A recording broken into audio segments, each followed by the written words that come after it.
আমার মনে হয় এই মুহূর্তে এই দেশের জন্য এরকম একজন মানুষ দরকার ছিল, এই জন্য আল্লাহ মিলিয়েও দিয়েছে। উনি না হয়ে যদি রওশনের সাথে দায়িত্বে আসতো, এ দেশ অলরেডি জান্নাত হয়ে যেত। কি বিরোধী দলীয় নেত্রী পেয়েছিলাম আমরা, বাবা শাহজালাল, সব হালাল। কি বলতো সংসদে, দেখেছেন?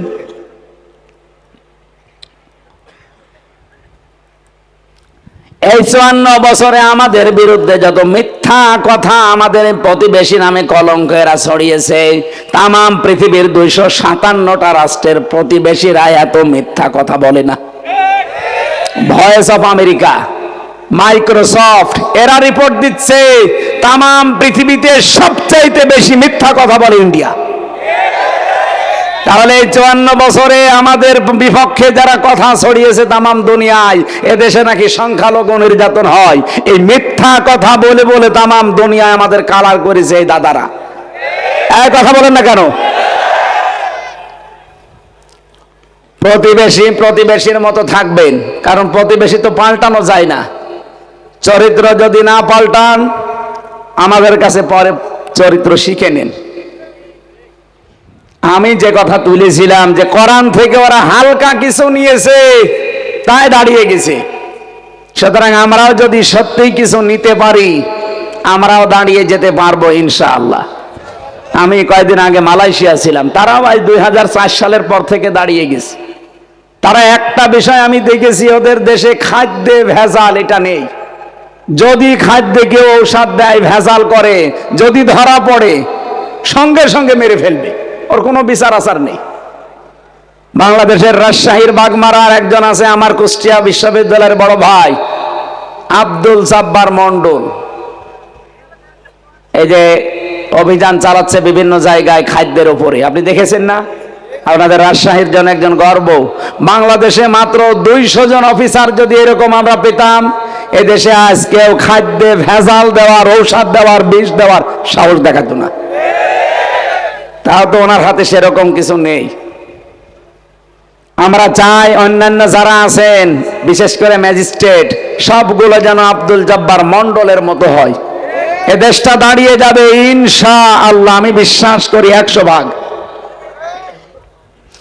কোরআন থেকে ওরা পারিবারিক জীবন, রাজনৈতিক জীবনটা নিয়েছে, বিবাহের ক্ষেত্রে ওরা নিয়েছে। ওরা দেখতেছে বিবাহ বাদ দিয়ে পৃথিবীতে টিকে থাকা সম্ভব না। পরিবার না থাকলে মানুষ মানুষ হিসাবে বিবেচিত হতে পারে না। ওরা এতটুকু নেওয়ার কারণে আজ ফল পাচ্ছে। রাজনৈতিক জীবনে কোরআন থেকে একটু কিছু নিয়ে ফল পাচ্ছে। আল্লাহ বলেন হুদাল্লিল মুসলিমিন, মুসলমানদেরকে হেদায়েত দেবে। আজ আমরা মুসলিমরা একটু বেশি নেই, এজন্য উপকারও বেশি পাই। সবচাইতে পরিপূর্ণ কল্যাণ পাবে কোরআন থেকে তারা যারা মুত্তাকি। যারা কি? আরো জোরে বলেন। এই মুত্তাকি হওয়ার জন্য রমজান এসেছিল, চলেও গেছে। আমরা হতে পেরেছি কিনা আল্লাহ জানে। মুত্তাকি হওয়ার জন্য কি কি লাগবে ওইগুলো আলাদা একটা আলোচনা আছে। আমার বিষয় আজকে সূরা দোহার 3 নাম্বার একটা আয়াত আমরা পড়েছি। এই বিষয়ের উপরে যতগুলো তথ্য আমার জানা আছে আমি ডেলিভারি দেব ইনশাআল্লাহ, এবং বাস্তবের সাথে মিলিয়ে দেব ইনশাআল্লাহ। যে আল্লাহ আমাদেরকে রমজানুল মোবারকের পরে শাওয়ালের এই প্রথম জমার দিন, মাগরিবের পর থেকে আপনারা বসে আছেন, এত রাত পর্যন্ত অনুষ্ঠানগুলো করা ঠিক না। অনেক রাত হয়ে গেছে, রাত 11:25 বেজে গেছে। আগামী থেকে যেখানে বাংলাদেশে আমারে নিয়ে আসেন, এশার পরে তুলে দেবেন, রাত 9:30 10টায় সাইদি সাহেবের মতো যেন শেষ হয়ে যায়। রেকর্ড হচ্ছে বলে আমি বললাম। এরপরও যদি কথা ঠিক না রাখেন, আমি হাতে পায়ে ধরে বলছি আমারে নিয়ে আসবেন। কারণ আমি কিছুদিন আগে 9-10 দিন হাসপাতালে ভর্তি হয়েছিলাম। ডাক্তার আমারে বলেছে যা টর্চার হয়েছে, আর আমি নিজেও তো জানি। 3 বছরে আমার শরীরের 1 ইঞ্চি জায়গা নেই যেখানে জালেমরা টর্চার করে নাই। মাথার চুল পর্যন্ত ওরা শেষ করে দিয়েছিল। এই জন্য শরীর সেরকম ভালো না, এখনো স্বাভাবিক হয়নি, আর এগুলো হতে সময় লাগবে। 3 বছর তো আর খাবার খাইনি, কি খাওয়িয়েছে আল্লাহ ভালো জানে। এই জন্য রাত জাগা আমার একেবারেই নিষেধ। বারবার ডাক্তার যত দেখালাম, কত জায়গায় যে ডাক্তার দেখিয়েছি এই বের হওয়ার পর থেকে, প্রত্যেকের একই কথা, রাত জাগবেন না। রাত জাগলে আপনার মাথার যে এক অংশে একটু সমস্যা দেখা দিয়েছে, এটা আরো বেড়ে যাবে। যেন রাত 10টা পরে ঘুমিয়ে পড়বেন। অথচ আজকে এমন একটা কথা আপনারা এখানে মানে তোলার কথা এখানে এসার পরে, কিন্তু আরেক জায়গায় দিয়ে আমরা আটকে রেখেছিল। আমি ওখানে আসর থেকে মাগরিব করে চলে আসবো, এখানে এসার পরে ওটা ঘন্টাখানেক পরে বাড়ি চলে যাবো। না, ওখানে সে আসরের পর থেকে আটকিয়ে রাত 9টায় তুললে ওই জায়গায়। রাজশাহীতে আর আসা যাবে না। গরু দিয়ে আপনি চাষ করে খাবেন, গরুই যদি মরে যায়, অন্তত আমি কিছুদিন বেঁচে থাকি নাকি। আগামী থেকে ভোট আর করেন না ভাই, আপনার হাতে পায়ে ধরে বলছি, যেখানেই নিয়ে আসবেন রাজশাহী, চাঁপাইনবাবগঞ্জ, আর আজ সর্বোচ্চ 8:30টায় তুলে দেবেন। আমি 9টা 10টার ভেতরে মাহফিল শেষ করে দেবো ইনশাআল্লাহ। আমরা সব বাদ দিয়ে দিলাম, কোরআনে কারিম থেকে আমরা আরম্ভ করছি। সূরা দোহা 3 নম্বর আয়াত পড়েছি। রব্বুল আলামিন বলেন, মা ওয়াদ্দাআকা রব্বুকা ওয়া মা ক্বালা। উসুলে তাফসিরের মূল নীতি 15টা। কোন আয়াত থেকে তাফসির করতে হলে তার আগের আয়াত, পরের আয়াত, আগের সূরা, পরের সূরার সাথে সম্পর্ক কি আছে, এর সাথে রিলেটেড কি আছে, ওই বিষয়গুলো আগে জানা লাগে। ওগুলো যদি না বলি, আপনি একেবারে আয়াত পড়লাম তাফসির করে দিলাম, আপনি বুঝবেন না, ঘুলিয়ে যাবে। এদের আগের আয়াতে কি আছে, পরের আয়াতে কি আছে, আমরা আগে মিলাবো। যেহেতু ভালোভাবে সবগুলো একাধারে বলতে গেলে আমি নিজেও আর সময় কভার করতে পারবো না, 12টায় শেষ করবো আশা করছি। আপনারা তাফসিরে ফি জিলালিল কোরআন আর ইবনে কাসির, এই দুইটা একটু বাংলায় দেখে নেবেন, এইগুলো পেয়ে যাবেন। আমরা এবার মূল কথায় যাচ্ছি। 40 দিন একাধারে ওহী বন্ধ ছিল নাজিল হওয়া। কয়দিন? 40 দিন বন্ধ হওয়ার পরে নবীজি চিন্তায় পড়ে গেলেন। বিশ্বনবী অসুস্থ হয়ে পড়েছিলেন, কয়েকদিন তিনি তাহাজ্জুদের নামাজও পড়তে উঠতে পারেননি। হযরত জুনদুব রাদিয়াল্লাহু তাআলা আনহু উনি বর্ণনা করেন, নবীজির আপন চাচী উম্মে জামিল, এই মহিলা বিশ্বনবীকে ডাক দিয়ে বলে, মুহাম্মদ, তোমার শয়তান তোমাকে ত্যাগ করেছে। বলেন নাউজুবিল্লাহ। বাইরের কোন মানুষ যদি কিছু বলে অন্তত মেনে নেওয়া যায়, হজম করা যায়।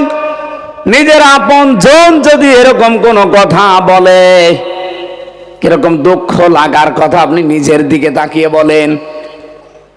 বিশ্বনবী এত অসন্তুষ্ট হলেন কথাটা শোনার পরে, এত মনক্ষুণ্ণ হলেন, ভারাক্রান্ত হৃদয়। জিবরাইলকে আল্লাহ এবার পাঠিয়ে দিয়ে বললেন, মা ওয়াদ্দাআকা রাব্বুকা ওয়া মা ক্বালা। হে নবী, আপনাকে আমি আল্লাহ ছেড়ে দেয়নি, আপনার উপরে আমি আল্লাহ অসন্তুষ্ট না, আমি আপনাকে ত্যাগ করিনি। একথা বলার আগে আল্লাহ দুইটা কসম দিয়েছেন, অদ্দুহা ওয়াল লাইলি ইযা সাজা। মধ্যদিনের আলোর কসম, রাতের কসম যখন তা ছেয়ে যায়। হে নবী, আপনার উপরে যে বিষণ্ণতা চেপে বসেছে, এটা বেশি দিন থাকবে না। দ্বীপ্রহরের আলো আপনার উপরে এসে উদ্ভাসিত হবে। আর যে মানুষগুলো আপনাকে অপমান করার জন্য, অপদস্থ করার জন্য যে কথাগুলো বলে, আমি আল্লাহ গ্যারান্টি দিলাম তাদের জীবনে এরকম অন্ধকার রাতের মতো নেমে আসবে। আমি বলেছিলাম না, কোন আয়াত থেকে কথা বলতে হলে আগের সূরা পরের সূরা দেখা লাগে। আপনি দেখবেন সূরা দোহার পরে যেটা, তার নাম আলাম নাশরাহ লাকা সাদরাক। এই আয়াতের এই সূরার 5 নাম্বার 6 নাম্বার আয়াতে আমার আল্লাহ একটা গুরুত্বপূর্ণ তথ্য দিয়েছেন। এবার মিলাবেন। রব্বুল আলামিন বলেন, ফাইন্না মাআল উসরি ইসরা, ইন্না মাআল উসরি ইসরা। অবশ্যই কষ্টের পরে সুখ। যারা আলেম আছেন তাদেরকে বলছি, আপনি দেখবেন এখানে মার পরে সঙ্গে সঙ্গে উসরা, এর আগে আল্লাহ আলিফ লাম দিয়ে বিষয়টা নির্দিষ্ট করে মারেফা বানিয়ে দিলেন। আল্লাহ কষ্টের কথা বলতে গিয়ে মারেফা বানিয়েছেন, কিন্তু সুখের কথা বলতে গিয়ে আর নির্দিষ্ট করেন নাই, না কেরা রাখলেন, অনির্দিষ্ট রেখে দিলেন। কেন?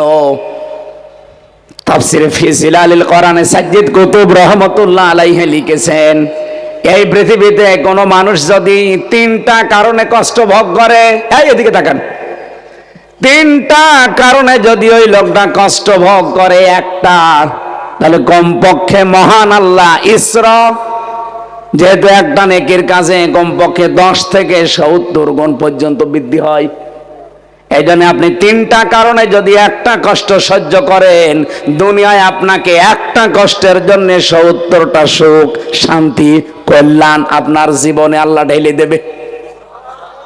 না বোঝেননি আপনি এখনো। এবার আমি বোঝাচ্ছি কষ্ট কয়টা। বলেন বলেন। কষ্টের কথা বলার আগে যেন আলিফ লাম দিয়েছেন, এর একবার ইন্না দিয়েছেন। ইন্না মাআল উসরি ইসরা, অবশ্যই কষ্টের সাথে কষ্টের কথা বলতে পারতেন আল্লাহ উসরার আগে আলিফ লাম না দিয়েও দিয়েছেন। এই জন্যে যদি কেউ একটা কষ্ট দুনিয়াতে পায়, কয়টা কারণে? আরো জোরে বলে, আর একবার বলেন। 1 নম্বরে আপনার কষ্টটা হওয়া লাগবে আল্লাহর জন্যে, 2 নম্বরে কষ্ট হওয়া লাগবে রাসূলের জন্যে, 3 নম্বরে কষ্ট হওয়া লাগবে মানবতার জন্যে। এই 3টা কাজ বাদ দিয়ে যদি কেউ কষ্ট পায়, ওই কষ্টের বিষয় আলাদা। এই যে যারা পালিয়ে গেছে, তারা কি কষ্ট কম পেয়েছে? তারা কি আল্লাহর জন্যে, রাসূলের জন্যে, মানবতার জন্যে? না। আল্লাহ বলেন কষ্ট যদি এই 3টা বিষয়ের একটাই হয়, মাস্ট বি তোমার জীবনে ইসরা আসবে, 1টা 2টা না, কমপক্ষে 70টা সুখ তোমার জীবনে আল্লাহ ঢেলে দেবে। সিস্টেম অফার পৃষ্ঠায় দেখুন, আপনি যদি অবৈধভাবে কোনো সুখ দুনিয়াতে একটা ভোগ করেন, তাহলে অবশ্যই আপনার জীবনে 70টা দুঃখ, অপমান, অকল্যাণ আল্লাহ নিজে পাঠাবে। খালি ভালোটা শুনলে সুবহানাল্লাহ বললেন, পরেরটা কি বলবেন? আজ যারা আমরা ইসলামের জন্য, আল্লাহর জন্য, মানবতার জন্য একটা কষ্ট সহ্য করেছি, মাস্ট বি দুনিয়াতে আল্লাহ 70টা সুখ, শান্তি, কল্যাণ আমাদেরকে দেবেই দেবে। এই আয়াত বিশ্বাস করেন না? বলেন বলেন। পক্ষান্তরে যারা একটা সুখ অবৈধভাবে ভোগ করেছেন, একটা সুখ যারা অবৈধভাবে ভোগ করেছেন, অবশ্যই দুনিয়াতে আপনাকে দুঃখ, দুর্দশা, অকল্যাণ 70টা আল্লাহ ভোগ করাবে। এই 15.5 বছরে যারা দায়িত্ব ছিল, এরা যে অবৈধভাবে ছিল, যারা জোর করে, যারা সাপোর্ট দিয়ে, যারা এমপি হয়েছিলেন, মন্ত্রী হয়েছিলেন, উপজেলা চেয়ারম্যান, মেয়র, আপনারা নিজেরাও জানতেন যে এটা স্বৈরাচার, এটা সীমা লঙ্ঘনকারী, এটা মানুষের অধিকার নষ্টকারী। এরপরও সাপোর্ট দিয়ে নিজেও সেই অবৈধ সুখের ভাগী হয়েছেন। এই কথা বোঝেন? এরকম অবৈধ সুখের ভাগী যারা একটা করে হয়েছেন, এখন 70টা দুঃখ পাওয়ার জন্য রেডি হন। আর এগুলো তো আমরা দেখতে পাচ্ছি, খাপের খাপ, মমতাজের বাপ মিলে যাচ্ছে।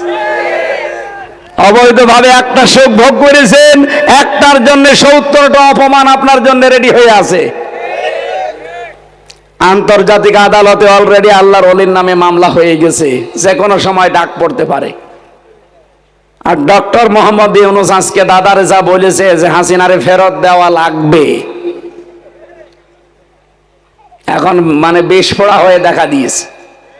এগুলো সব হচ্ছে উসরি, ইসরা, এই আয়াতের বাস্তব প্রমাণ। অবৈধভাবে আপনি সুখ ভোগ করতে গেলেন কেন? এখন নেন অপমান এক একটা সুখের জন্য 70টা। তাহলে 15.5 বছরে কত সুখ পেয়েছিলেন আপনি নিজে হিসাব করেন। এক একটার জন্য 70টা, কত 70 হবে টের পাচ্ছেন? 41 সাল না 81 সাল দিলেও আপনার এই দুঃখ এখন আর শেষ হবে না। আমি আর নিচে নামলাম না। বিশ্বনবী মুহাম্মদ রাসূলুল্লাহকে আল্লাহ ছেড়ে দেয়নি, এই জন্য তো ওয়ালাল কি ওয়াদুহা ওয়াল লাইলি ইযা সাজা, রাতের কসম দিলাম যখন তা সেই অন্ধকার হয়ে যায়। এমন অন্ধকার হয়েছিল 4 তারিখেও যারা পাহারা দিত, 5 তারিখে একটা লোক পায়নি। কি অন্ধকার নেমে এসেছে আপনি দেখেছেন? এখান থেকে শিক্ষা নেওয়া দরকার। স্বৈরাচার যারা যারা হয়, যারা জালেম হয়, তাদের বাড়ি ঘর পর্যন্ত আল্লাহ অভিশপ্ত বানিয়ে দেয়। এটা মনে হয় আমি বানালাম।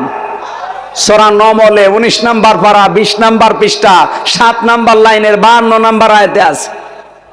আল্লাহ রাব্বুল আলামিন বলেন, ফাতিলকা বুয়ুতুহুম খাফিয়াতাম বিমা যালামু।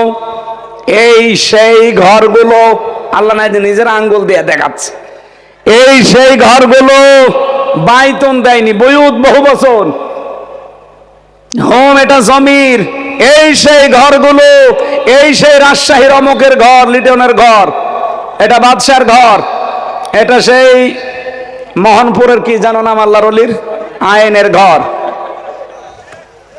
এই সেই ঘরগুলো বিমা জলামু খাওয়াতান পরিত্যক্ত হয়ে পড়ে আছে। আজ সবগুলো আজ পড়ে আছে একেবারে জনশূন্য হয়ে, মানব শূন্য হয়ে, তাদের জুলুমের কারণে।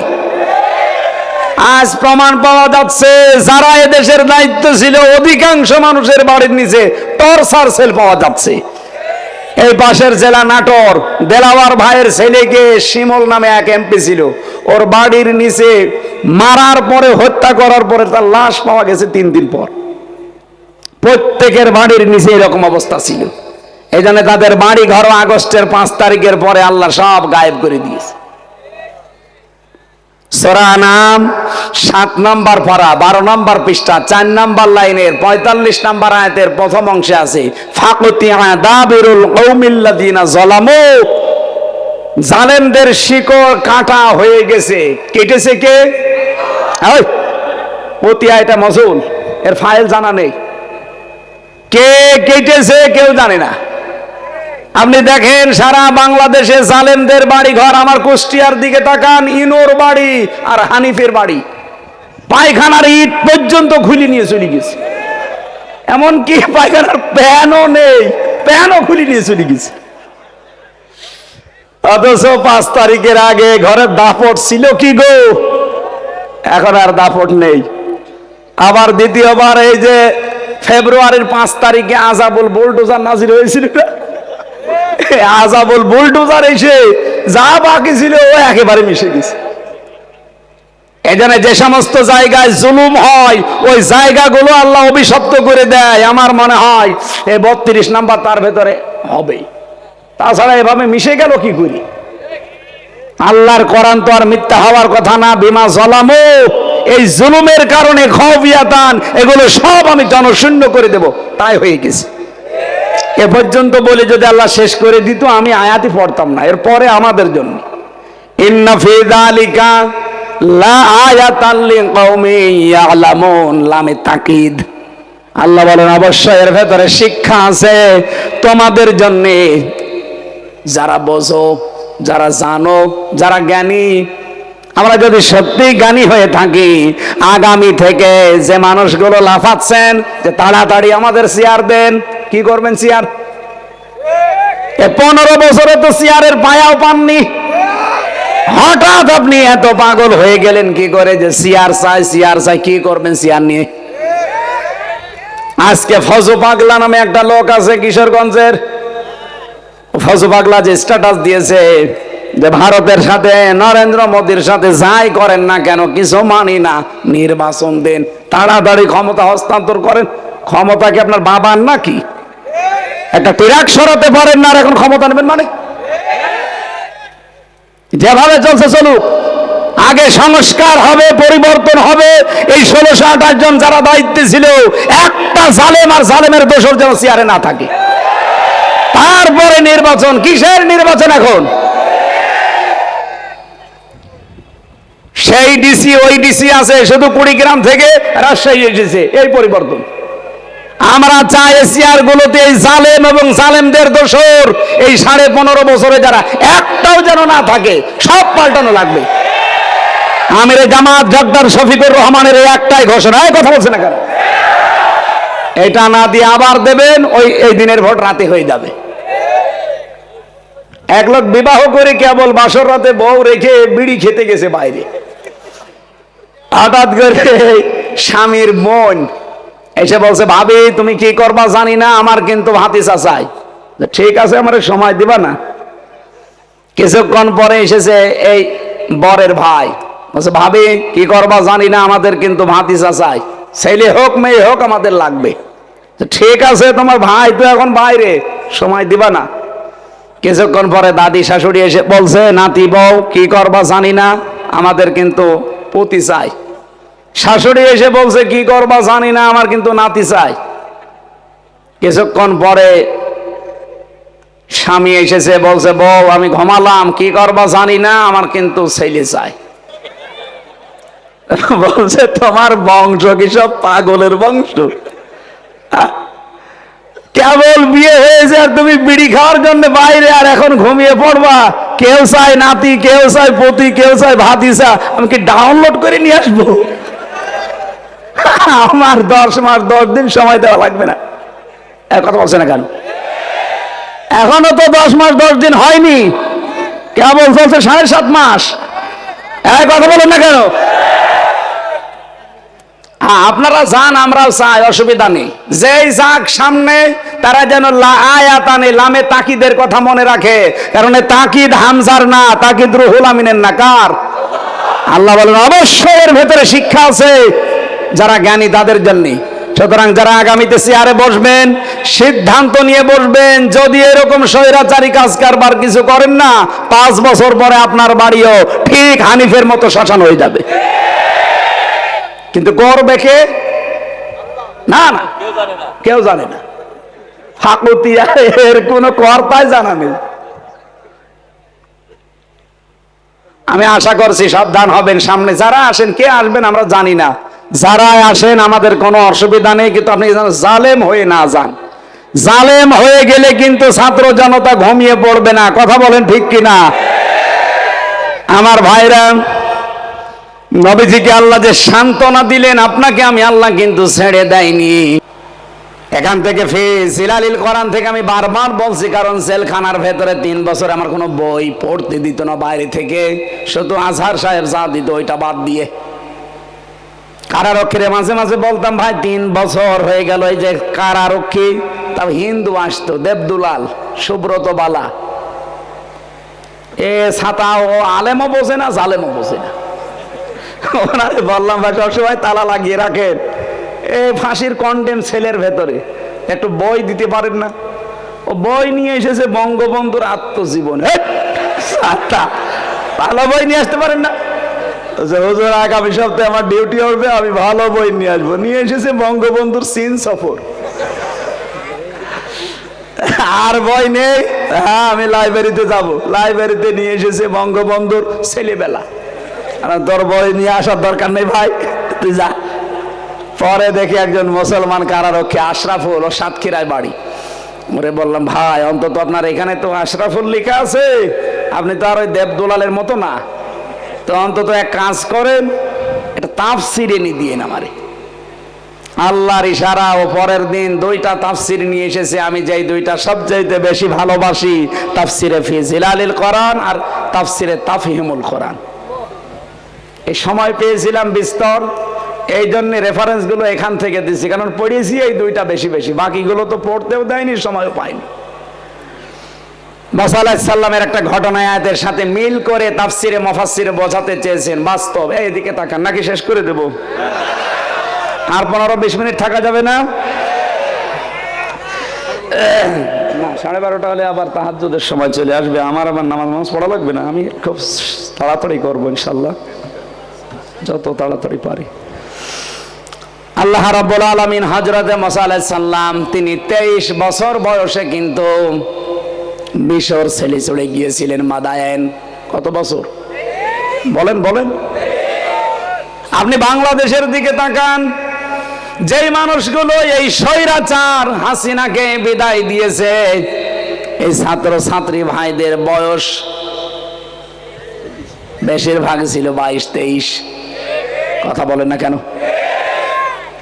হযরত মুসা যখন ফিরে আসলেন মিশরে, সঙ্গে সঙ্গে আমার আল্লাহ ডাক দিয়েছেন, ওয়া আনা খাতারতুকা ফাসতামি লিমা ইউহা।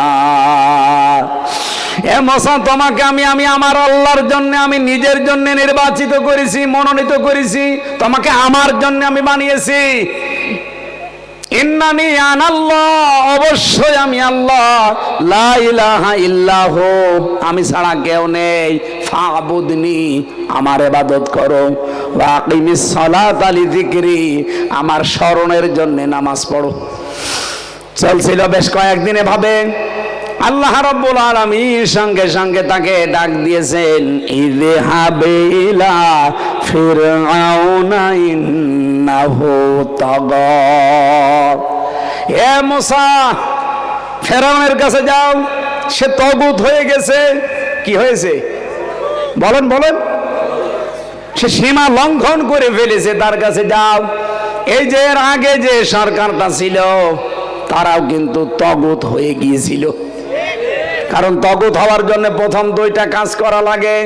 এক নম্বরে নিজে আল্লাহর বিধান মানে না, অন্য কেউ মানবে মানতেও দেয় না। এরকম করেছিল না দেশে? নিজেরা আল্লাহর বিধানগুলো মানতো না, কেউ মানবে মানতেও দিত না। দুই নম্বরে জনগণকে কষ্ট দেওয়ার জন্য তাগুত সরকার মন মতো আইন বানায়, বিধান বানায়। এ 15.5 বছরে এমন এমন আইন তৈরি করেছিল, বাংলার মুসলমানের কলিজা পর্যন্ত চোরমার হয়ে গিয়েছিল। আপনি যতগুলো ব্যবস্থা আছে, শিক্ষা বলেন, অর্থনীতি বলেন, বিচার ব্যবস্থা বলেন, প্রশাসন বলেন, যত ব্যবস্থা আছে সবগুলোতে তারা হাত দিয়ে দিয়ে আইন তৈরি করে করে ধ্বংস করে দিয়েছে সবগুলো। হযরতে মুসা আলাইহিস সালাম বললেন, রব্বুল আলামিন তুমি আমাকে এমন এক জায়গায় পাঠাচ্ছ যে তাগুত, স্বৈরাচার, এর কাছে তো এমনি যাওয়া যাবে না। তোমার কাছে আমি প্রথম একটা জিনিস চাই, সেটার নাম হচ্ছে এলেম। নাম কি? তিনি বললেন, রব্বি জিদনি ইলমা, হে আল্লাহ তুমি আমার জ্ঞান বৃদ্ধি করে দাও। তাহলে স্বৈরাচারের মোকাবেলায় হযরতে মুসা প্রথম কি চেয়েছিলেন? আরো জোরে। 2024-এ বাংলাদেশের দামাল ছেলে মেয়েরা স্বৈরাচারের মোকাবেলা করার জন্য কি চেয়েছে? বলেছিল না কোটা না মেধা? বলেন বলেন, মেধার নাম কি? তারা যখন জ্ঞান পেয়েছে, মেধার মূল্য চেয়েছে, তখন তাদের নামে এমন একটা শব্দ লাগিয়েছে, স্বৈরাচার, তার নাম দিয়েছে রাজাকার। এরা রাজাকার শব্দ পেয়ে স্লোগান আরম্ভ করেছে, তুমি কে আমি কে। কে বলেছে? কে বলেছে? হযরতে মুসা বললেন, আল্লাহ আমি জ্ঞান পেয়েছি, কিন্তু আমি আরেকটা জিনিস চাই, আমি এখন সাহস চাই, শক্তি চাই। রব্বি শরহ লি সাদরি ওয়ায়াসসির লি আমরি, ইলা আখিরি আয়া। হে আমার বক্ষকে প্রশস্ত করে দাও, আমাকে শক্তি সাহস বৃদ্ধি করে দাও।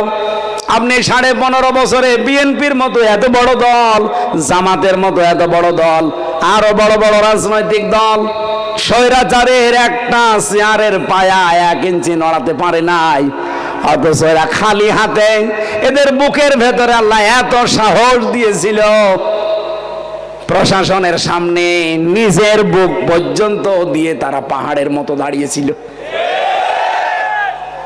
3 নম্বরে আমি কোরআন থেকে পেয়েছি, তিনি বললেন, হে আল্লাহ শুধু আমি সাহস পেলে হবে না, আমি যে কথা ফেরাউনের কাছে বলবো, এই কথাকে সায় দেওয়ার জন্য আমার একটা সহযোগী লাগবে।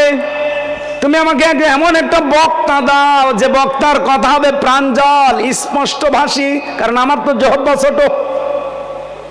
হারুনা ওয়াখি হারুনা হুয়া আফসাহু মিন্নি লিসানান ফারসিলহু মাইয়া রিদআইয়ুসাদ্দিকুনি।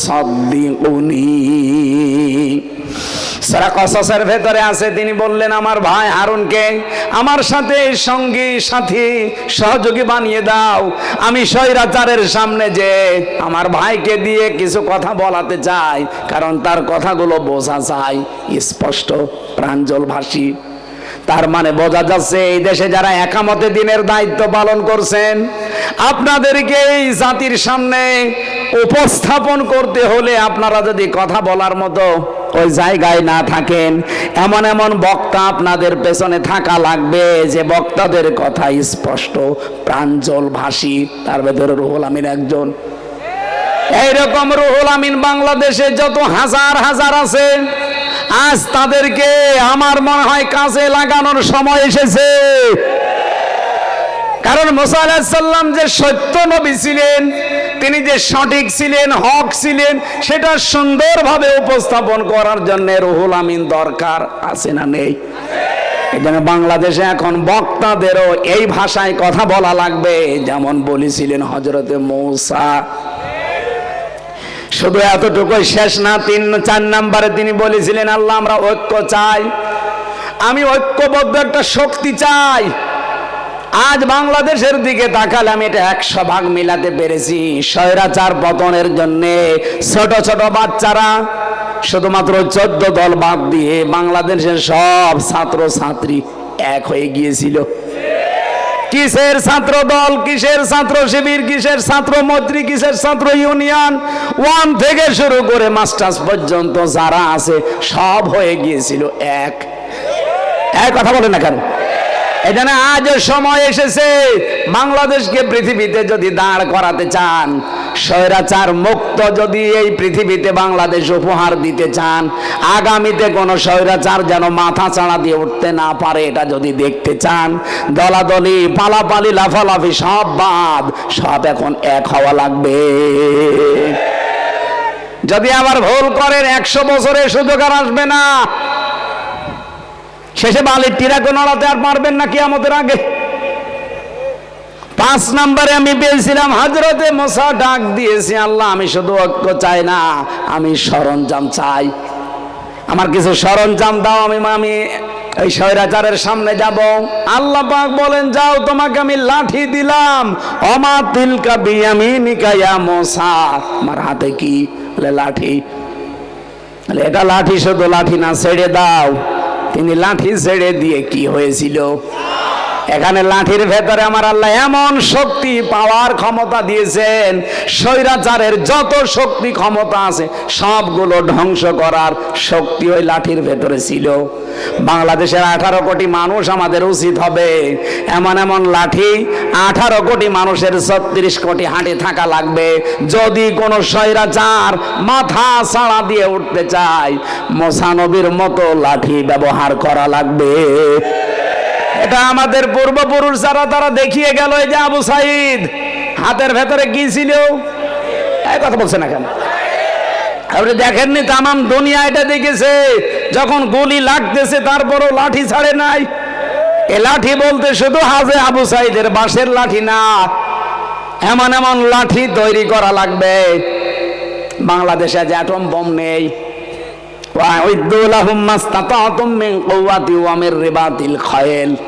আল্লাহ তাআলা সূরা আনফালে জানিয়েছেন, ওরা ইসলাম ধ্বংস করার জন্য যেটা কাজে লাগায় ওটা উল্টি আপনি ইসলামের পক্ষে কাজে লাগাবেন। সে সময় এখন আসে নাই। 15.5 বছরে যতগুলো পত্রিকা, যতগুলো মিডিয়া সব রাম আর বামরা কাজে লাগিয়েছে, ওইটা এখন ইসলামের পক্ষে হাতে নেওয়া লাগবে। কথা বলেন না কেন? এই জন্য আমরা চাই অতি দ্রুত ইসলামিক টিভি, দিগন্ত টিভি খুলে দেওয়া হোক। কথা বলেন। যত পত্রিকা আছে যেগুলো মানবতার কথা বলে, ইসলামের কথা বলে, এগুলো সব চালু করে দেওয়া হোক। আর এগুলো সব কন্ট্রোল করবে মুসলমানেরা। কোন রাম বামের হাতে এগুলো থাকলে মিথ্যা তথ্য ছাড়া সত্য কিছু পাবেন না। আমারে যেই দিন ধরে নিয়ে গেল, বাড়ির থেকে নিয়ে গেল আমারে কুষ্টিয়ার হালসা থেকে, পরের দিন সকালবেলা পত্রিকায় বাংলাদেশ প্রতিদিন আমারে রিমান্ডে নিয়ে যখন ওই মাটির নিচে নিয়ে গেল, আমারে বলছে হুজুর পত্রিকা পড়েন। পত্রিকা পড়েই দেখি ওখানে হেডলাইন করেছে, মুফতি আমির হামজাকে আমরা কুষ্টিয়ার চড়হাঁস থেকে গ্রেফতার করেছি। এটা মিথ্যা কথা। নিয়ে গেল বাড়ির 2 তলার ছাদের উপর থেকে আর লিখলো কুষ্টিয়ার চোরহাস থেকে ধরেছি। ওই দিন থেকে যে মিথ্যা আরম্ভ হয়েছে, এজন্য পত্রিকা, মিডিয়া, প্রচার মাধ্যম যা আছে ওরা ইসলামের বিপক্ষে, মানবতার বিপক্ষে কাজে লাগিয়েছে। ওইটা এখন বক্ষেলা কাজে লাগানো ইসলামের। নবীজির বাড়ি ঘর ছিল খেড়ের, নবীজির বাড়ি ঘরের উপরে চারিদিকে ছিল খেজুর পাতার পাটি, কিন্তু তার বাড়ির সামনে 9টা ঘোড়া বাঁধা থাকতো। কয়টা? তার বর্ম ছিল, জুলফিকার ছিল, মাথার হেলমেট ছিল। পাকিস্তানে অ্যাটম বোম আছে, ভারতে আছে, বাংলাদেশে থাকবে না মানে? এই 54 বছরে যদি আমরা সত্যি লাঠির মতো লাঠি বানাতে পারতাম, দাদা আজকে যেমন হাত জোড় করছে, 54 বছর আগে আমাদের সামনে হাত জোড় করতো। সর্বশেষ হযরতে মুসা যখন এই খেলা লাঠি দিয়ে আরম্ভ করেছিলেন, আল্লাহ রাব্বুল আলামিন বলেন, ক্বালা লা তাখাফা ইন্নানি মাআকুমা আসমাউ ওয়া আরা।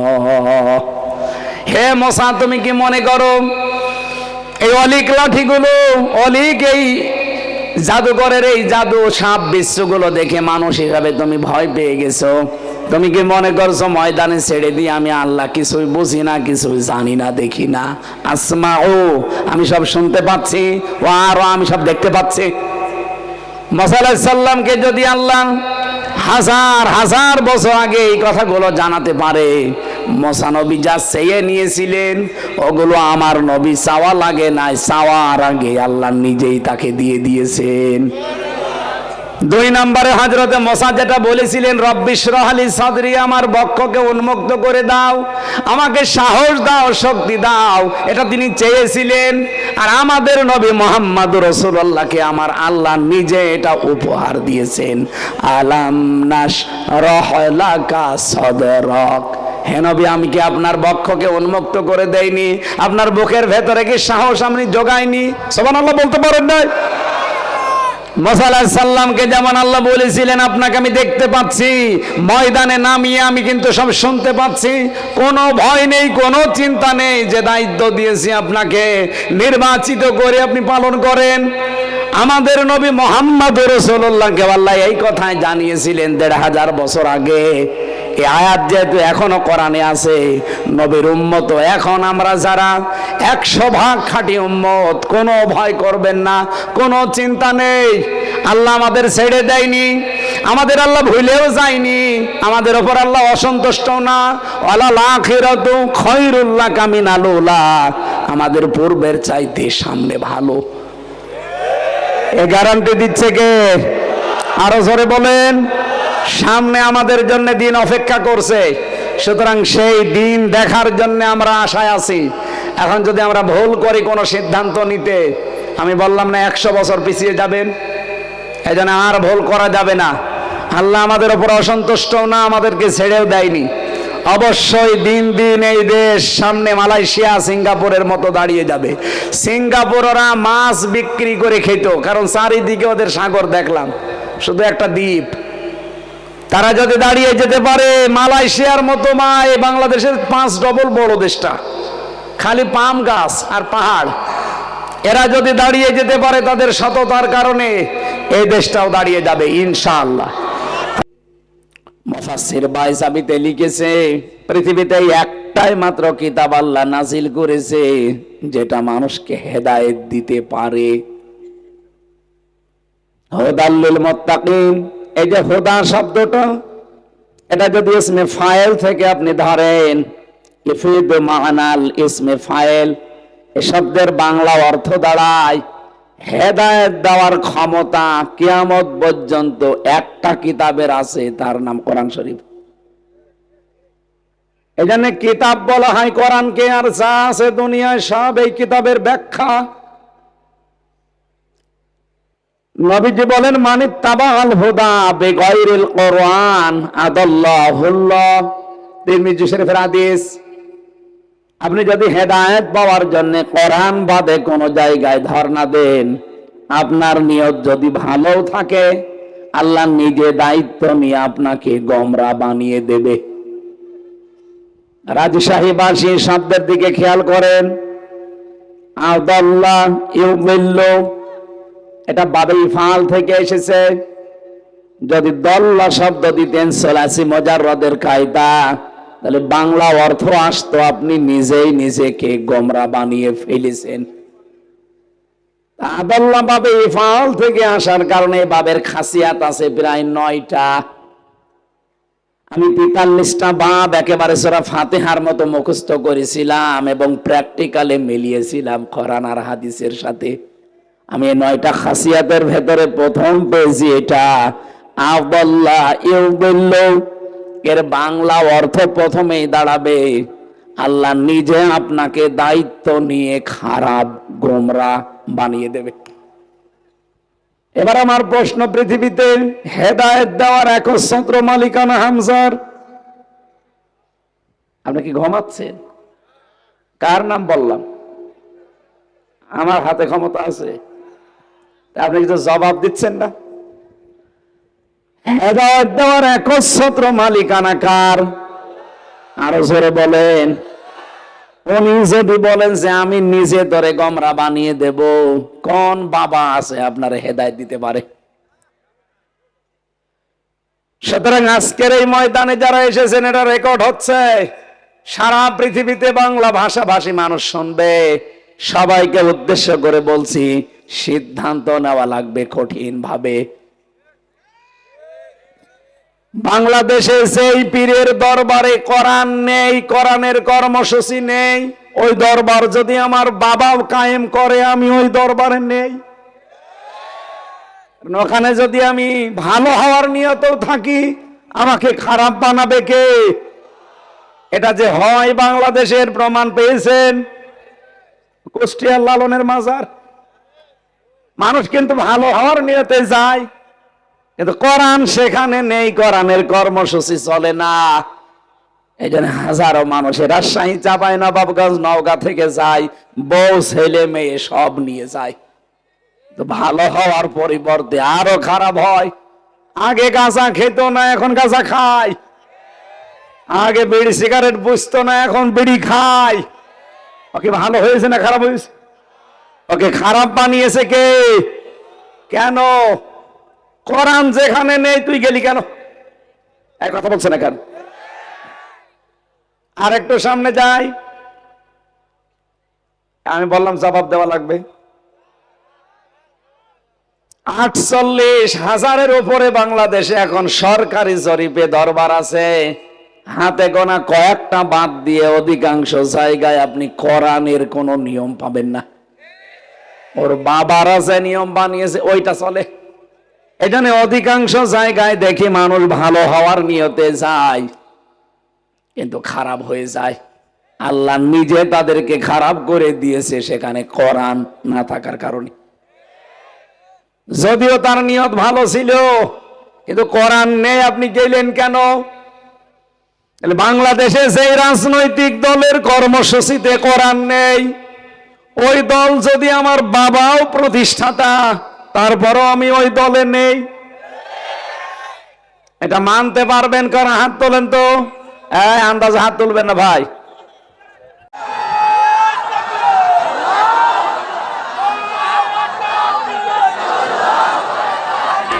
কোরআন যেই দলে নেই, ওই দল যদি আমার বাবাও তৈরি করে, আমি ওই দলে নেই। তাহলে এই দেশে কোরআন আছে যেই দলে, হেদায়েত পাওয়ার জন্য যাওয়া লাগবে সেই দলে। আপনি এবার মিলান তো 9টা কর্মসূচি মেনে এই দেশে সর্বপ্রথম যে 9 দফা, তার প্রথম দফায় আপনি কোরআন পড়েছেন কয় আয়াত, বুঝে পড়েছেন না বুঝে পড়েছেন, এটা লেখা লাগবে। 1 মাস পরে এটা আবার দেখানো লাগবে যে এই দেখেন। এরকম দল বাংলাদেশে নেই। এরপরেও যদি বলে হুজুর আমি বুঝি না, এদিকে আসে, কানের নিচে এমন জোরে 2টা দেব, সব বুঝে ফেলবেন। আশা করছি আপনি বুঝেছেন। 49টা এখন নিবন্ধিত দল, কিন্তু যেই দলটা নিবন্ধিত ছিল অবৈধভাবে তারা নিবন্ধন বন্ধ করে দিয়েছে। আমরা চাই এই দলেরও নিবন্ধন ফিরিয়ে দেওয়া হোক। এক কথা বললেন না? অবৈধ সরকারের সবকিছুই ছিল অবৈধ। কি কথা বলেন না কেন? জিন্দা শহীদ জনাব এটিএম আজহারুল ইসলাম, তাকে যে সমস্ত মিথ্যা মামলা দিয়ে মন মতো রায় দিয়ে যাদের সাক্ষীর উপরে ভিত্তি করে শয়তান পর্যন্ত এখন আশ্চর্য হয়ে যাচ্ছে যে একটা কথা হলো, সাক্ষী দেখেছে 6 কিলোমিটার দূর থেকে, আর একজন দেখেছে 3 কিলোমিটার দূর থেকে, আর একজন দেখেছে 1.5 কিলোমিটার দূর থেকে। ওদের কি চোখ না রাডার? কিভাবে দেখলো 6 কিলোমিটার দূর থেকে যে উনি ধর্ষণ করেছে, উনি বাড়ি ঘরে আগুন লাগিয়েছে? ওই কি ধোয়া দেখে মনে হয় আন্দাজে একটা ধারণা করেছিল। সেই মিথ্যা ধারণার উপরে এই মানুষটাকে আজ 13 বছর পার হয়ে যাচ্ছে। এখনো পর্যন্ত অনেকে বাঙালিকে হাইকোর্ট দেখাচ্ছে যে না, ওনার সাজা হয়ে গেছে, তো এই জন্য ওনারে জামিন দেওয়া যাচ্ছে না। এই কথা যে বিয়াদব গুলো বলে, বাংলাদেশে তারেক জিয়ারও তো সাজা হয়েছিল 8 বছর। এই কথা বলেন না কেন? সে জামিন পায় কি করে? তার স্ত্রী ডাক্তার জোবাইদা, তার 3 বছর সাজা হয়েছিল, সে জামিন পায় কি করে? ম্যাডাম খালেদা জিয়ার সাজা হয়েছিল 6 বছর, সে জামিন পায় কি করে? তারা যদি জামিন পেতে পারে, এটিএম আজহারুল ইসলামও জামিন দেওয়া লাগবে। এপ্রিলের 22 তারিখে ডেট আছে, বাঙালিকে আর হাইকোর্ট দেখাবেন না। আমাদের ধৈর্যের বাঁধ কিন্তু শেষ হয়ে গেছে। আমিরে জামাত ডাক্তার শফিকুর রহমান হাফিজাহুল্লাহ যে ঘোষণা দিয়েছিলেন, আপনাদের কথা মতো কিন্তু আমরা কিছু করি নাই।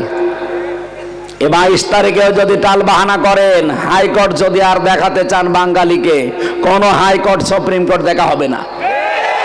এক দফা এক দাবি, এটিএম আজহারুল ইসলামকে 22 তারিখে ছেড়ে দেওয়া লাগবে। কারা কারা চান এটা দেখে?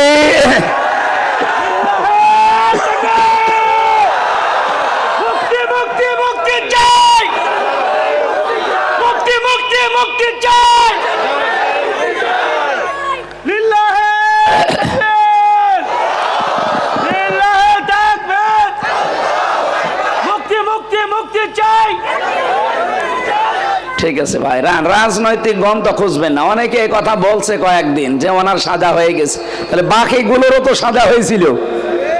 এমনকি আমি যাদের সাথে ছিলাম এই 3 বছর, সবচাইতে ভয়ঙ্কর এবং সন্ত্রাসীদের তালিকায় যারা 1 নম্বরে আছে, সুইডেন আসলাম, নাম শুনেছেন?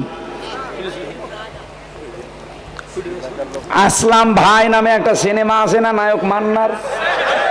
আপনারা তো মনে করছেন হুজুর কিছু জানি না।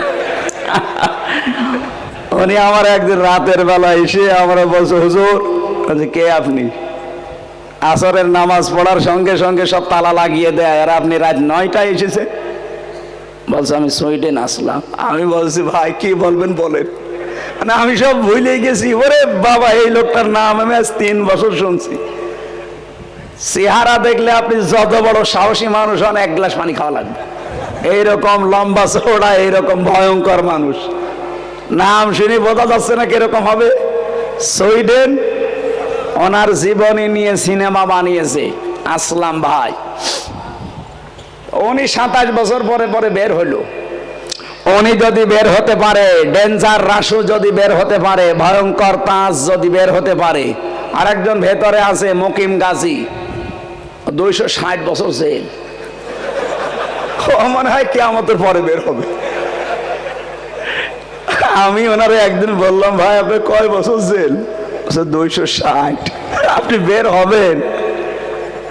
260 বছর, 43 বছর জেল খাটতেছে। ওনাকেও মনে হয় ছেড়ে দেবে। তো এইরকম মানুষগুলো যদি মুক্তি পায়, মিথ্যা মামলা দিয়ে রাজনৈতিক উদ্দেশ্য প্রণোদিত ভাবে এই জালেমা মহিলার রাগকে কন্ট্রোল করতে না পেরে, তার নিজের এলাকায় বাড়ি রংপুরে, বদরগঞ্জে বাড়ি, আল্লাহর এই বান্দা একজন মাজলুম মানুষ। বিপ্লবের দ্বারা যেহেতু এ সরকার গঠিত হয়েছে, বিপ্লবের একটা সৈনিক জেলখানায় থাকবে, এটা মেনে নেওয়া যায়? আমরা এই মাজলুম মানুষটার পক্ষে কথা বলছি। আমি মুসাফির অবস্থায় আছি, মাজলুম অবস্থায় আছি, এখনো অসুস্থ। আসার সময় খাবার খেতে যেয়ে, মানে গাড়িতে খাবার খাচ্ছিলাম, রাস্তায় তো সময় পাইনি, কারণ আর একটা অনুষ্ঠান ছিল। এই গলায় খাবার বেঁধেছে, বারবার কাশি হয়ে আমার এই গলা বসে গেল। মাজলুম মানুষটার পক্ষে কথা বললাম, আল্লাহ যেন কবুল করেন, খুব দ্রুত যেন আমাদের মাঝে আবার এই মুক্ত আকাশে তারে ফিরিয়ে দেন। আরো জোরে বলেন আমিন। কি কষ্ট দিয়েছে 13 বছরে জালেমরা, আপনি জানেন? 300-র উপরে তার কাছে বই ছিল, এই শয়তানগুলো বই পর্যন্ত তারে পড়তে দেয়নি। মাঝে মাঝে কারারক্ষীরে দিয়ে আমার কাছে চুরি করে বই পাঠাতো, যে বলবা আমির হামজাকে যে বইগুলো যেন পড়ে এখান থেকে যে শিক্ষা পাই, ও যদি বের হতে পারে মানুষকে যেন জানায়। আমি প্রোডাক্টিভ মুসলিম পড়েছিলাম ওনার কাছ থেকে, কারাগারে রাত দিন পড়েছিলাম জাইনাব আল গাজালির ওনার কাছ থেকে। সালমান আর আওদার লিখা এরকম প্রায় 36টার উপরে কিতাব আমাকে পাঠিয়েছিল। আমি যতগুলো জ্ঞান ওখান থেকে পেয়েছি এখন ওইগুলো ডেলিভারি দিচ্ছি। আমি ওনার কাছে ঋণী, আমি আরো বেশি ঋণী মাওলানা মামুনুল হকের কাছে। 3 বছর আল্লাহর এই বান্দার সাথে এক জায়গায় ছিলাম। আল্লাহ রাব্বুল আলামিন এই গোলামগুলোকে উচ্চ মাকাম যেন দান করেন, বলেন আমিন।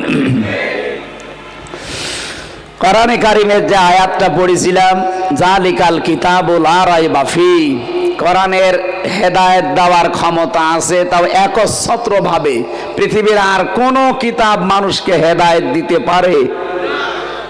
এজন্য কবরের প্রশ্ন কিন্তু 4টা, আমরা 3টা জানি। মার রব্বুকা ওয়া মান নাবিয়্যুকা ওয়া মা দীনুকা। এই 3টা প্রশ্নের জবাব যদি আপনি বলতে পারেন, রব্বি আল্লাহ, দীনুন আল ইসলাম, হাযা নবিয়্যুনা মুহাম্মাদুর রাসূলুল্লাহ সাল্লাল্লাহু আলাইহি সাল্লাম, সঙ্গে সঙ্গে ফেরেশতা জিজ্ঞাসা করবে, ওই এগুলো যে বললে তুমি এগুলো কোথায় পেয়েছো? আপনাকে বলা লাগবে আমি কোরআনে পেয়েছি।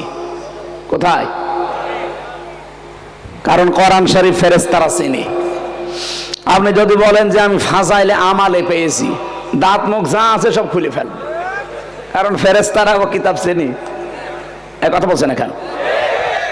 পৃথিবীর কোন কিতাব ফেরেশতারা চেনে না। কিতাব বলতে কোনটা চেনে বলেন? আরো জোরে বলেন। এই কোরআন ফেরেশতারা চেনে, এইজন্য এইটার রেফারেন্স দেওয়া লাগবে আপনাকে। ইকরাউল কোরআন, আমি কোরআন পড়ে পেয়েছি। সঙ্গে সঙ্গে ফেরেশতারা বলবে ব্যাস ঠিক আছে, জান্নাতের যত দরজা আছে সব আপনার কবরের সাথে সেট করে দেবে। জান্নাতের পোশাক আপনাকে পরিয়ে বলবে ঘুমাও। দোলা ভাই যেভাবে ঘুমায় বাসর রাতে ওভাবে ঘুমিয়ে পড়ো। কিয়ামতের ময়দানে যেদিন একেবারে সিংহায় ফৎকার দেওয়া হবে, ওই দিন তোমারে আমরা ডাক দেব। বলেন সুবহানাল্লাহ। হুদাল্লিল মুত্তাকিন, হুদাল্লিন নাস, হুদাল্লিল মুসলিমিন, এই 3টা শব্দের খুব অল্প ব্যাখ্যা করে আমি তাফসিরে চলে যাচ্ছি। কোরআনে কারিম পৃথিবীর সব মানুষকে হেদায়েত দিতে পারে, সে ক্ষমতা তার আছে, কিন্তু সবাই কোরআন থেকে হেদায়েত নেয় না।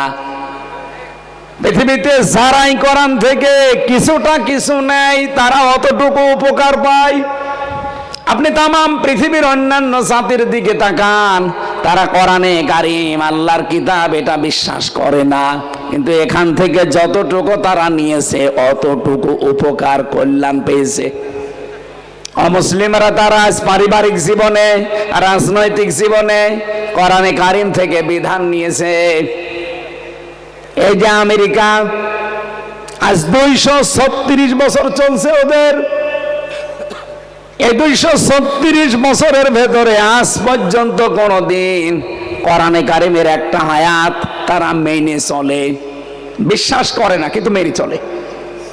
কি সেটা? সূরা নিসার 34 নম্বর আয়াতের প্রথম অংশে পাবেন, আর রিজালু কাওয়ামুনা আলান নিসা। রাব্বুল আলামিন বলেন পুরুষ মানুষ হবে নেতা আর মেয়েরা হবে তাদের আজ্ঞাবহ। আজ 236 বছরের ভেতরে আপনি কোনদিন দেখেছেন আমেরিকা গণতন্ত্রের বলি তামাম দুনিয়ায় ছড়ায়, সবক দিয়ে বেড়ায়, নারী পুরুষের সমান অধিকারের মিছিল বের করে, অথচ আজ পর্যন্ত কোনদিন তাদের প্রধানমন্ত্রী মহিলা আমরা পাইনি? বলেন। এমনকি ট্রাম্পের মতো এরকম একজনকে তারা দায়িত্ব দিয়ে রেখেছে, কমলা হ্যারিসের মতো এরকম এক শিক্ষিতা মেয়েকে তারা কিন্তু দায়িত্ব দেয়নি। এই আয়াতের ব্যাখ্যা একটা হাদিস পেয়েছি। বিশ্ব নবী বলেন, লা ইউফলিহা কওমুন ওয়াল্লাহু আমরাহুম ইমরাতান, ওই জাতি কখনোই সফল হচ্ছে না, হবে না। ইউফলিহা এর আগে লান এসেছে, মজারের আগে লান আসলে অর্থ হয় হচ্ছে।